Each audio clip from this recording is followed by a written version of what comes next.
Hi everyone, I'm Monique with MD Consulting. I am bringing you some special content this month, the month of June. I'm taking part in an initiative called the Love Yourself Project. And what that means is that every month, special content is brought to you via live on-demand videos, workshops, and other means of content. So this month, I am participating in two categories for the Love Yourself Project. One is healthy body and the other is healthy business. So the video you're watching today is going to be part one of the healthy body category, and it's called Clean Eating Basics. As an executive coach, I work with very busy leaders all across the world, and part of their goals are to be healthier, have more energy, be able to have the stamina to get through their busy days. Sometimes they're working 12 and 15-hour days. They're traveling in different time zones. So they want to have a nutritional plan that helps them build their stamina and their energy. So we weave nutrition and work-life balance and all of that into their coaching. So I am going to be sharing with you today the tips that I use for them in their coaching, as well as the tips that I use for myself. Now, prior to being an executive coach, I was a personal trainer and a competitive bodybuilder in my 30s and 40s. So I'm 56 years old and I don't compete anymore, but I did learn a lot about the body and how it works and how to not only get it ready for competition, but how to get the body ready for life in general and busy days and things that you might be juggling. So I'm going to be sharing all of these tips with you today in a brief PowerPoint. And then you'll have the opportunity to join a workshop that is more interactive.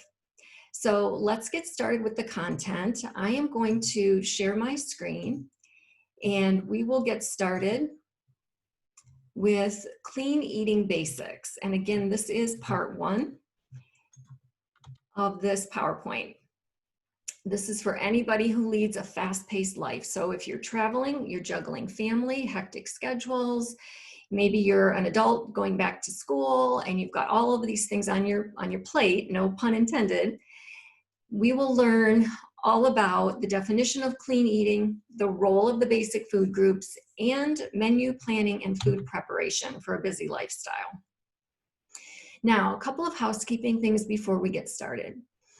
Like I said, in this series of content, you're going to be receiving this video and part two of this video. And if you're watching this, you've already signed up to receive notifications when these things are available. So you'll be receiving a notification about the second video, part two. You'll also be receiving notifications of the workshops, which take place next week. Now, those are live workshops, and there will be two of them, one for each of the two videos that I'm doing on this topic. And you will be able to bring your questions, your concerns. We'll go more in depth on what I'm talking about today. So if you attend the workshop, the expectation is that you will have completed some portions of the workbook, which is the next piece of content. The workbook, which you can also download where you received these videos, it is very comprehensive. So there's a lot of information, even information that we're not going to go over today. It involves sort of the second part of a healthy lifestyle, which is exercise. So you'll have the benefit to go through that workbook and complete some modules. Now that workbook is completely for your eyes only, completely confidential only to you. You don't have to turn it in. You don't have to share anything that's in it. But bring it to the workshop because I'm sure you'll have questions that come up for you as you're working through the modules. And that's what the workshop is going to be about, addressing the questions you have while you're going through the workbook and helping you to really customize these tips that I'm going to share with you today. Okay, let's get started. Now, what is clean eating? What does that mean? Well, typically that means eating a diet low in processed foods, Processed foods, when I say that, I'm referring to white sugar, processed sugar, desserts, foods with chemicals, antibiotics, and hormones. So it's about being really mindful about the foods that you choose and even looking at labels to really see what's in those foods.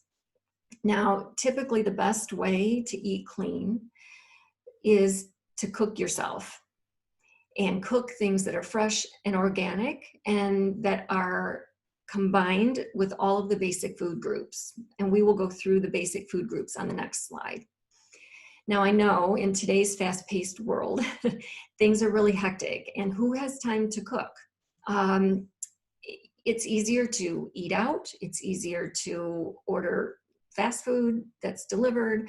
There's a lot of faster ways to get your nutrition, but that's not really the healthiest way. So I will talk to you today about how to be able to cook from home and do it in a way that is not going to interfere too much with your schedule. Now, it's going to be a little bit of a lifestyle change and a shift of habits. So we will talk through that, and the workbook will take you through a process to do that. So I just want you to know it's not impossible. When I was competing, I was raising 2 daughters and working and going to school. So I did all of these things that I'm going to tell you about, and I know it's not impossible. So let's move into the 4 basic food groups. And actually, I have 4 listed. A lot of people refer to 3 basic food groups, and I'll tell you why I broke it out into 4.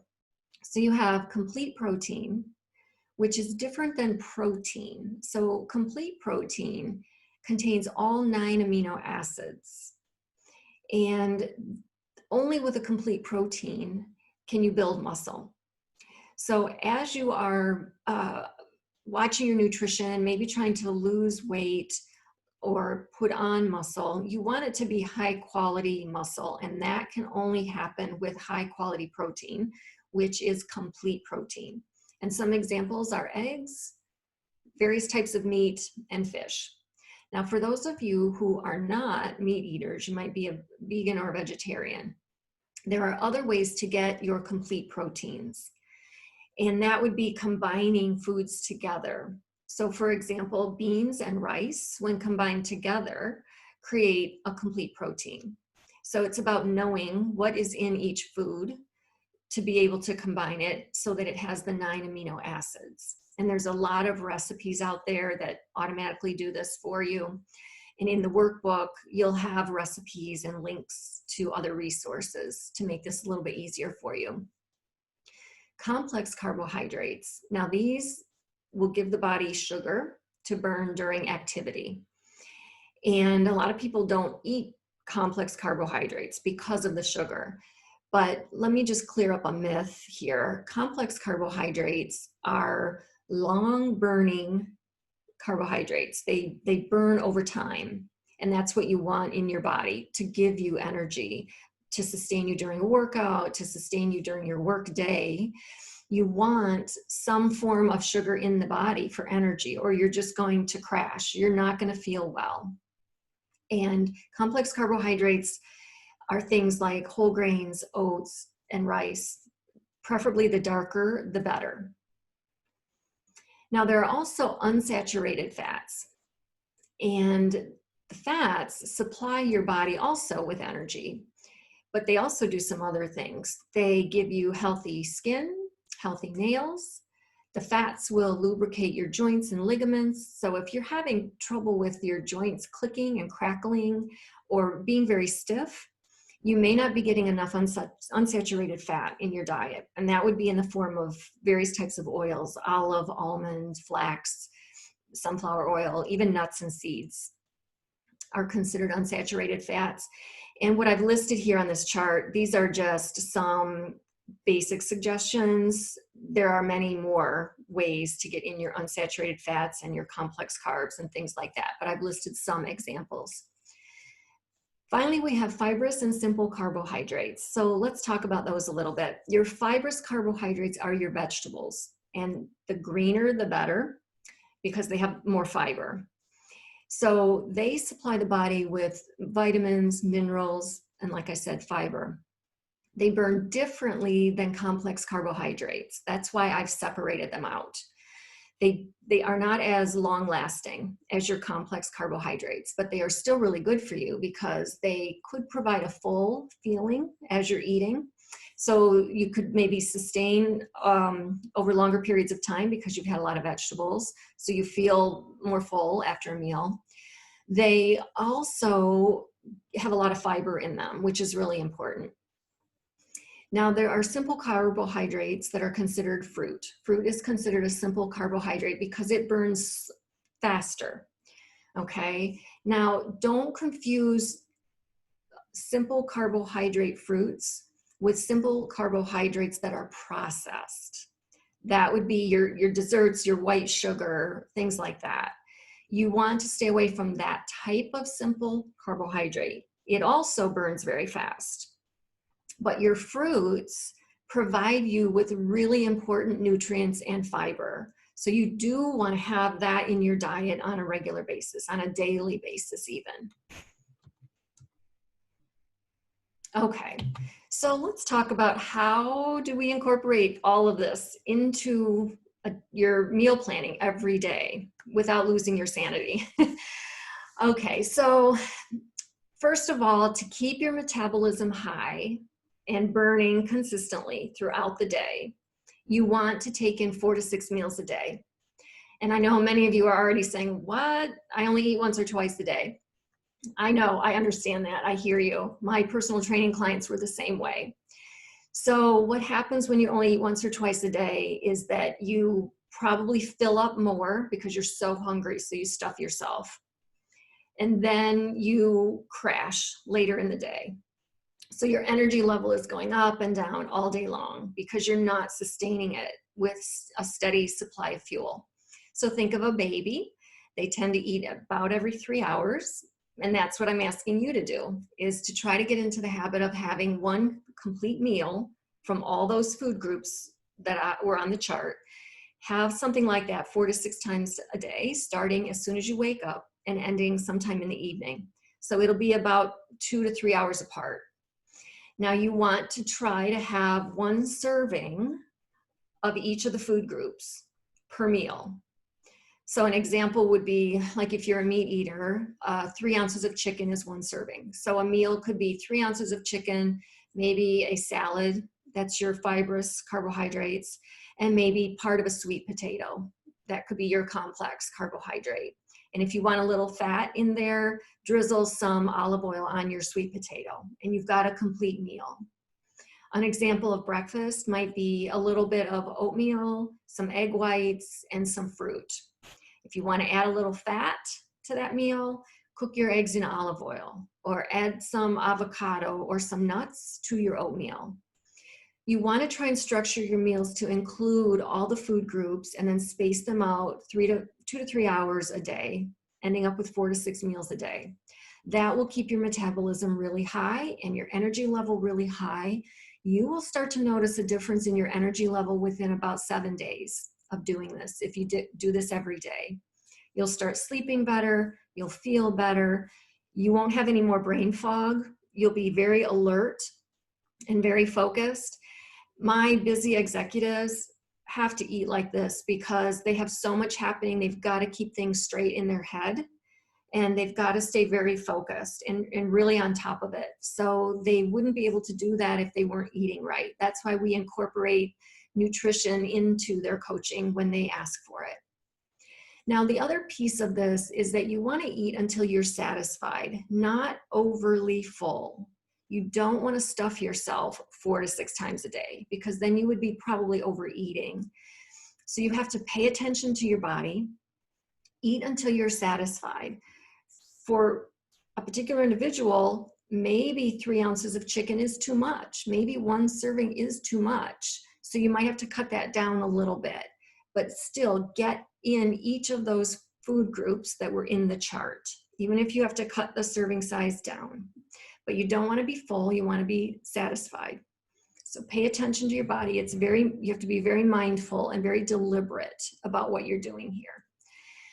The other piece is testing for body composition. Now, I listed that here under menu planning and food preparation because it is really important. The scale weight does not matter. The scale does not tell you what your body composition is. And body composition is the ratio of fat to lean muscle within your body inside. So if you've lost 5 pounds on the scale, you really have no idea what you've lost.